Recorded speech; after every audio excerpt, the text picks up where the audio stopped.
كلما تتصدق وتنفق كلما يخلف الله عليك، وما هو خلف من عند الله خير وأبرك مما هو أصل من عندك أنت وليس خلفا،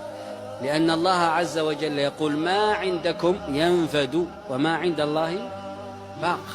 فإذا أخلف الله لك صدقة تصدقت بها فالخلف بعد الصدقة أبرك من الصدقة نفسها. ولهذا سر الغنى